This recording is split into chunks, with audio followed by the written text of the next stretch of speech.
ra thư chắc à thư tao kia mà âu chắc à trôi bao ruồi giờ về liền lang về lấy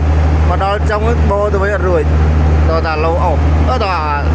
xa sợ âu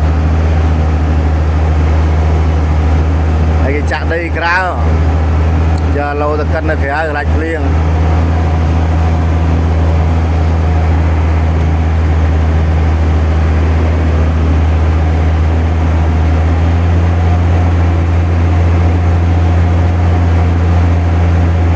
đây là mò mò mò ơi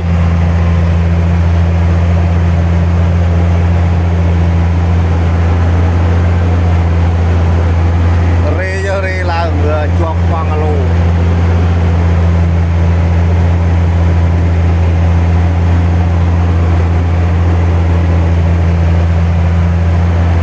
mò mò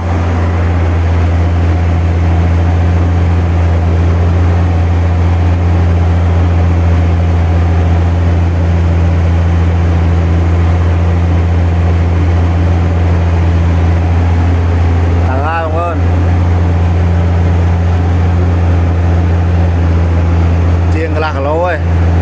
chụp ngay hay chiên lạc lô